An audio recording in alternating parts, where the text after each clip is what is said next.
आप सभी को नमस्कार। आज मैं आप सभी के समक्ष एक धार्मिक कहानी लेकर आई हूँ कि पीपल को एक बार जल चढ़ाने से क्या होता है।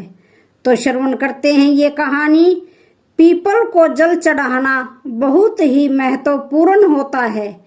एक बार की बात है, देवर्षि नारद नारायण नारायण का जाप करते हुए वैकुंठ लोक में पधारते हैं। वैकुंठ में भगवान विष्णु अत्यंत शोभनीय सुवर्ण तथा रत्नों से जड़ित सिंहासन पर बैठे हुए होते हैं। वैकुंठ के द्वार सुवर्ण से बने हुए होते हैं। देवर्षि नारद वैकुंठ के द्वारों को पार करते हुए जिस स्थान पर भगवान विष्णु बैठे हुए होते हैं वहां पर पहुंच जाते हैं और भगवान विष्णु को प्रणाम करते हैं। देवर्षि नारद को देखकर भगवान विष्णु कहने लगते हैं, हे देवर्षि, आइए, वैकुंठ में आपका स्वागत है। देवर्षि नारद प्रसन्नता से भगवान विष्णु को बारंबार प्रणाम करते हुए कहते हैं, हे सृष्टि के पालक, संसार का संचालन करने वाले जनार्दन, समस्त भूतों में आपका ही वास है। तीनों लोकों में आपकी ही माया फैली हुई है।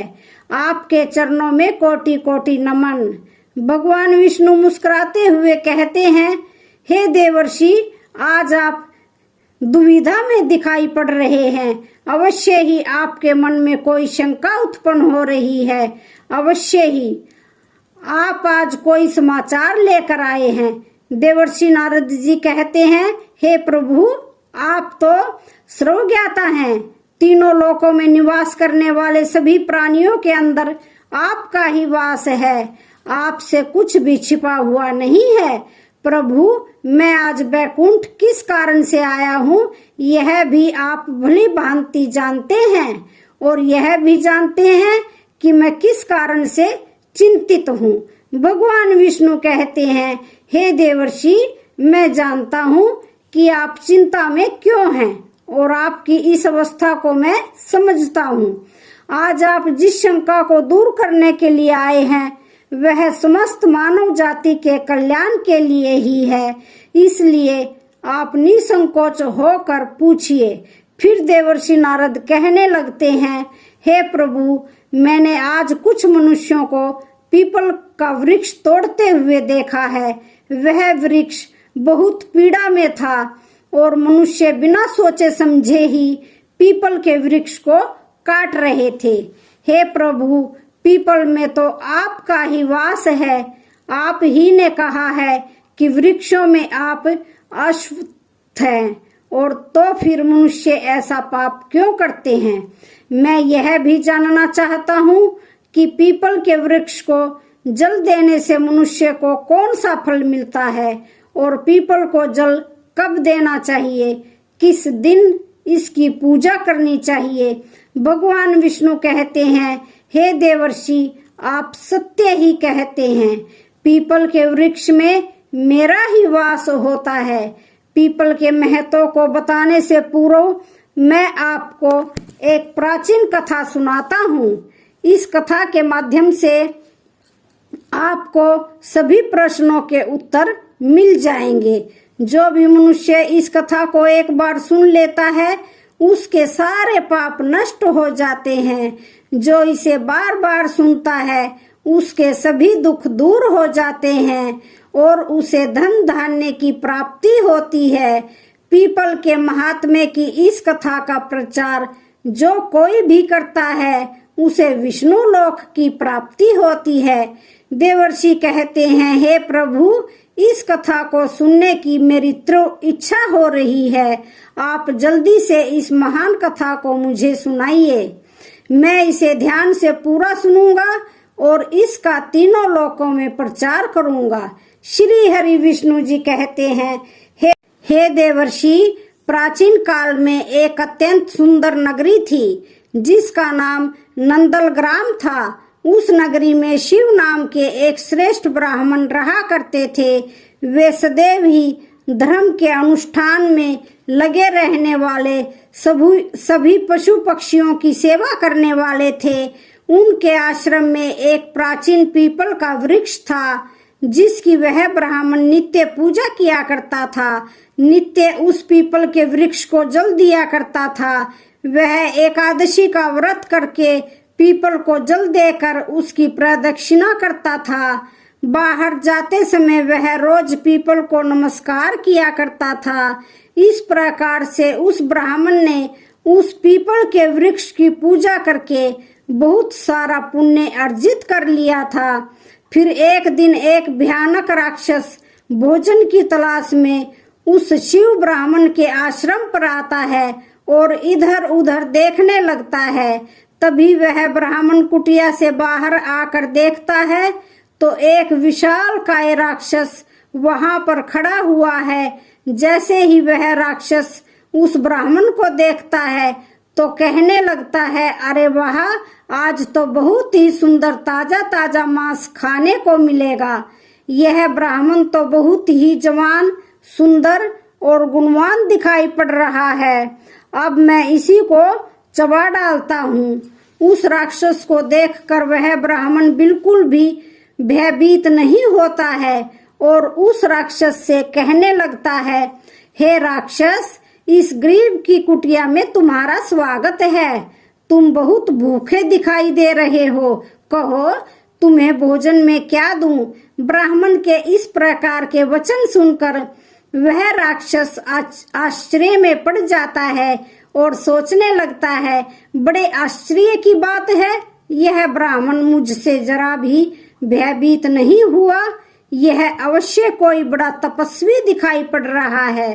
तब वह राक्षस कहने लगता है, हे महात्मा, आप कौन हैं और इस वन में क्यों रह रहे हैं? आपको मुझे देखकर बिल्कुल भी डर नहीं लगा? तब वह ब्राह्मण कहते हैं, हे राक्षस, मैं भगवान विष्णु का भक्त हूँ।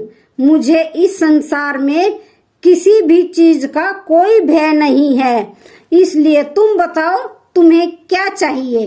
तुम्हारी जो भी इच्छा हो वह पूरी की जाएगी। और आओ, इस वृक्ष के नीचे आसन ग्रहण करो।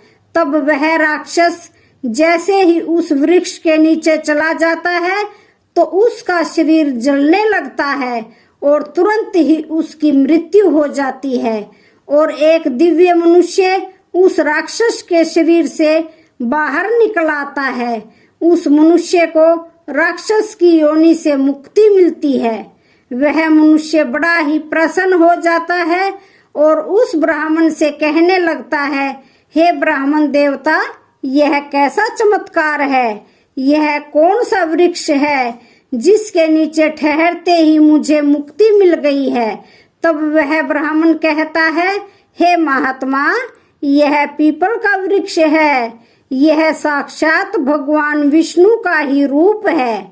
यह सभी पापों का नाश करने वाला है। इस वृक्ष के सानिध्य में आने से तुम्हारे सभी पाप नष्ट हो गए हैं। फिर वह दिव्य मनुष्य स्वर्ग की ओर जाने लगता है। फिर एक दिन यमराज अपने दूतों को बुलाते हैं और कहते हैं, हे दूतों, तुम जाओ और नंदल ग्राम में निवास करने वाले शिव नाम के ब्राह्मण को पकड़कर यहाँ पर ले आओ। यमराज का आदेश पाकर वे दूत यमलोक से धरती पर आते हैं और उस ब्राह्मण को जीवित ही पकड़कर यमलोक ले जाने लगते हैं। रास्ते में महात्मा शिव उन दूतों से कहने लगते हैं, हे दूतों, तुम यह क्या कर रहे हो? मेरी तो मृत्यु भी नहीं हुई है और तुम मुझे पकड़कर यमलोक लेकर जा रहे हो। फिर वे यमदूत कहने लगते हैं, अरे ब्राह्मण, तू चुपचाप हमारे साथ चल। खुद यमराज ने हमें तुझे उठाकर लाने का आदेश दिया है। पता नहीं तूने ऐसा कौन सा भयंकर पाप किया है। यह हम भी जानना चाहते हैं कि तूने कौन सा पाप किया है। फिर वह ब्राह्मण शांत रहकर उन यमदूतों के साथ यमलोक जाने लगता है। यम के दूतों को भी बड़ा आश्चर्य होता है। यह ब्राह्मण ना तो विलाप कर रहा है और ना ही दुखी हो रहा है। हम जिन भी प्राणियों को उठाकर लाते हैं वे तो जोर जोर से विलाप करते हैं। फिर वे यम के दूत उस ब्राह्मण को लेकर यमराज के सामने उपस्थित हो जाते हैं। जैसे ही यमराज उस ब्राह्मण को देखते हैं तो वे भयभीत हो जाते हैं और उन दूतों से कहने लगते हैं, अरे दूतों, तुमने ये क्या किया? तुम किसे उठा कर लाए हो? मैंने तुम्हें दूसरे शिव नाम के व्यक्ति को लाने के लिए कहा था, जिसकी मृत्यु हो चुकी है। तुम लोगों ने बड़ी भूल की है जो इन महात्मा को उठाकर यमलोक लेकर आ गए। इनका स्थान यहाँ पर नहीं है। भगवान विष्णु की भक्ति करने वाले, नित्य पीपल की पूजा करने वाले इन महात्मा को उनकी इच्छा के बिना यहाँ पर उठाकर लाना घोर पाप है। तब वे यम के दूत कहते हैं, हे धर्मराज, हमें क्षमा करें, हमसे बड़ी भूल हुई है। फिर वे यम के दूत उस ब्राह्मण से क्षमा मांगते हैं और वह ब्राह्मण भी उन्हें क्षमा कर देते हैं। यमराज उस ब्राह्मण से कहते हैं, हे ब्राह्मण देवता, आपकी पत्नी तथा पुत्र आदि बहुत दुखी और व्याकुल होकर रह रहे हैं। कृपया आप वापस अपने घर चले जाइए। अपने दूतों की भूल के लिए मैं आपसे क्षमा मांगता हूँ। कृपया आप अपने घर को लौट जाओ। फिर वह ब्राह्मण कहते हैं, हे धर्मराज, आपको प्रणाम है। इन दूतों से जो भूल हुई है उसके लिए तो मैं उनका आभारी हूँ। उनकी भूल के कारण मुझे जीवित रहते हुए आपके दर्शन करने का सौभाग्य प्राप्त हुआ है। ऐसा सौभाग्य बार बार किसे मिलता है? हे धर्मराज, मेरी आपसे एक विनती है। मैं संपूर्ण नरकों का दर्शन करना चाहता हूँ, जहाँ पर पापी मनुष्य को कष्ट भोगने पड़ते हैं। ब्राह्मण की बात सुनकर यमराज प्रसन्न हो जाते हैं और कहते हैं, हे ब्राह्मण देवता, ठीक है, अगर आपकी यही इच्छा है तो मैं आपकी इच्छा को अवश्य पूरी करता हूँ। फिर यमराज उस ब्राह्मण को समस्त नरकों का दर्शन कराने के लिए ले जाते हैं। उस शिव ब्राह्मण ने देखा कि पापी जीव नरक में पड़कर कष्ट भोग रहे हैं। कोई सूली पर चढ़े हैं, कुछ प्राणियों को हिंसक पशु खा रहे हैं, कोई तपी हुई बालू पर चल रहे हैं और विलाप कर रहे हैं, कुछ पापियों को कीड़े खा रहे हैं तो कुछ पापियों को उबलते हुए तेल के घड़े में पकाया जा रहा है। कुछ पापियों को यम के दूत भयंकर पीड़ा दे रहे हैं, अस्त्रों से उन पर प्रहार कर रहे हैं। कुछ पापी जमाने वाले अत्यंत शीत नरक में पीड़ा सहन कर रहे हैं तो कुछ जलती हुई भयंकर अग्नि में गिरकर जोर जोर से विलाप कर रहे हैं। उन आत्माओं को दुख और यातनाएं भोगते हुए देखकर उस शिव ब्राह्मण को बहुत दुख हुआ। वे उन कष्ट भोग रहे प्राणियों को कहने लगे, क्या आप लोगों ने पृथ्वी पर रहकर कोई भी पुण्य का काम नहीं किया, जिससे आप सभी को यहाँ नरक में आकर कष्ट भोगने पड़ रहे हैं?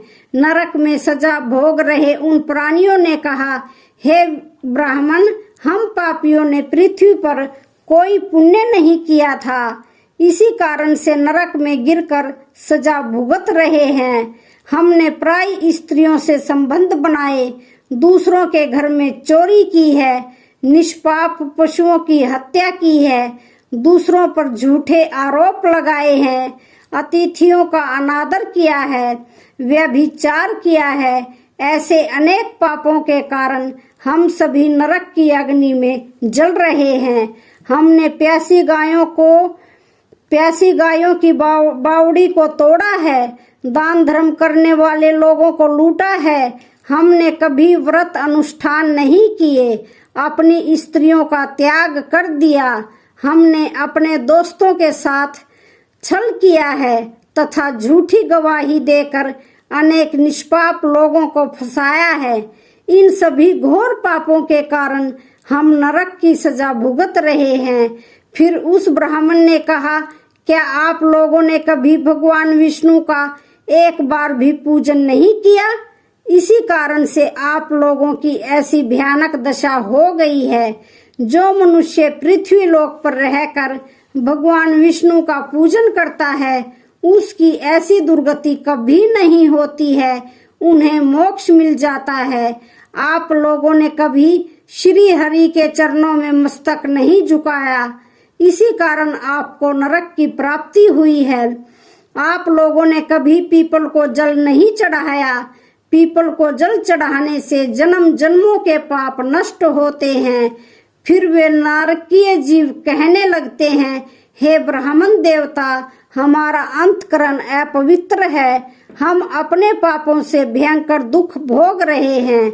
नरक की अग्नि से हमारा शरीर जल रहा था, किंतु जो हवा आपके शरीर को छूकर हमारी ओर बह रही है वह हवा हमें आनंद प्रदान कर रही है, हमारे कष्ट कम हो गए हैं।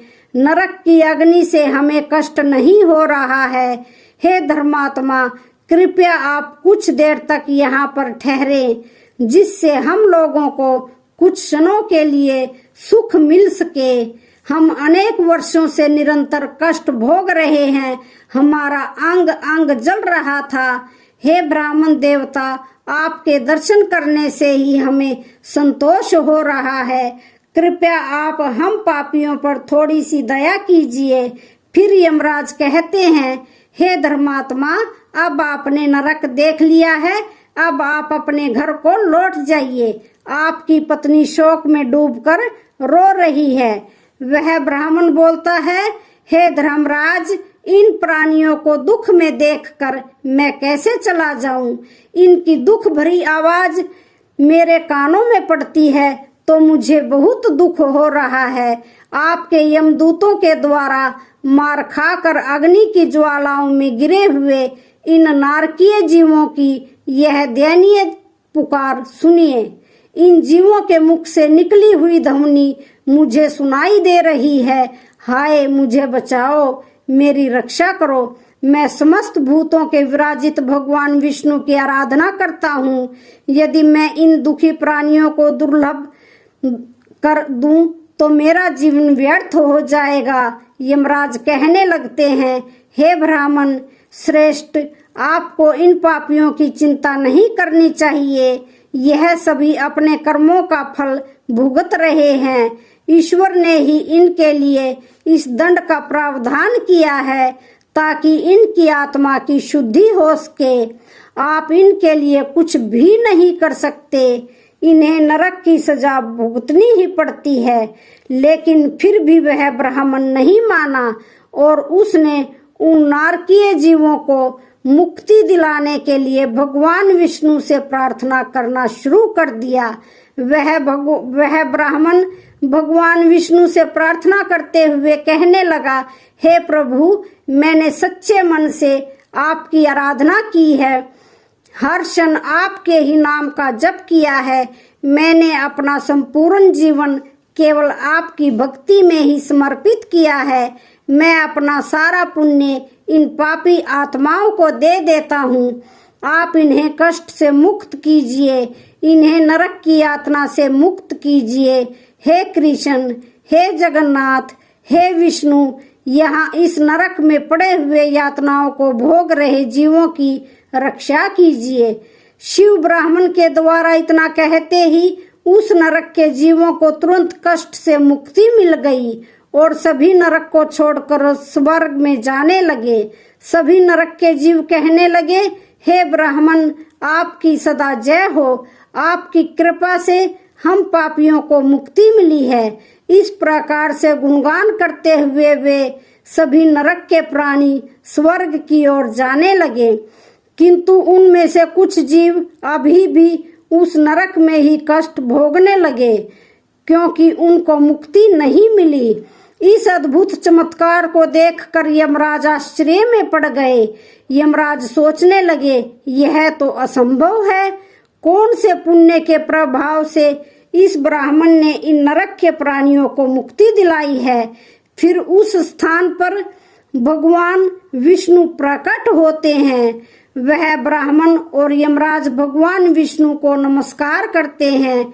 यमराज भगवान विष्णु से पूछने लगते हैं, हे प्रभु, इस ब्राह्मण ने ऐसा कौन सा पुण्य किया है जो एक ही बार में इसने इतने सारे नरक के प्राणियों को मुक्ति दिलाई है, और किस पाप के कारण यह नरक के जीव अभी भी सजा भुगत रहे हैं। तब भगवान विष्णु कहते हैं, हे धर्मराज, इस ब्राह्मण ने पीपल के वृक्ष को नित्य जल दिया है, उस वृक्ष का पूजन भी किया है। इसी कारण से यह इतना बड़ा पुण्य आत्मा बन गया है कि इसमें नरक के जीवों को मुक्ति दिलाने का सामर्थ्य आ गया है। यह जो अन्य जीव अभी भी नरक में कष्ट भोग रहे हैं, इन मनुष्यों ने अपने पूर्व जन्म में पीपल के वृक्ष काटे हैं, इसी कारण से इनकी मुक्ति नहीं हो पाई है। जो मनुष्य पीपल को केवल जल देता है वह कभी नरक में नहीं जाता है। उसके अंदर इतना सामर्थ्य आ जाता है कि वह अन्य पापी जनों के पाप भी नष्ट कर डालता है। उसके सानिध्य में आने वाले घोर पापी भी पाप से मुक्त हो जाते हैं। इतना कहकर भगवान विष्णु उस स्थान से अंतर्ध्यान हो जाते हैं। फिर यमराज उस ब्राह्मण को वरदान देते हुए कहते हैं, हे महात्मा, आप धन्य हो, आप पृथ्वी पर सदा निवास करो, आपको मुझसे कोई भय नहीं होगा। जो भी मनुष्य आपके सानिध्य में रहेगा उसे भी कभी नरक की प्राप्ति नहीं होगी, उनकी कभी अकाल मृत्यु नहीं होगी। इस प्रकार से यमराज ने उस शिव ब्राह्मण को वरदान दिया। इस ब्राह्मण ने यमराज को नमस्कार किया और पृथ्वी पर लौटकर आ गए और पहले की तरह नित्य भगवान विष्णु की पूजा करने लगे और पीपल को जल चढ़ाने लगे। भगवान विष्णु नारद से कहते हैं, हे नारद, इस प्रकार से मैंने तुम्हें पीपल को जल देने का महात्म्य सुना दिया है। जो भी मनुष्य शिव की इस कथा को सुनता है उनके समस्त पापों का नाश हो जाता है। तो इस प्रकार से भगवान विष्णु ने पीपल को जल देने का महत्व महर्षि नारद को सुनाया है। आप भी पीपल को जल अवश्य दें।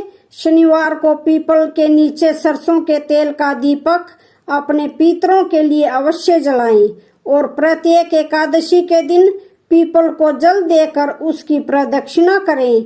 आपके समस्त दुख कष्ट समाप्त होंगे। मैं आशा करती हूँ कि यह कथा आपको पसंद आई होगी, और कथा पसंद आए तो चैनल को लाइक शेयर सब्सक्राइब जरूर करें। धन्यवाद।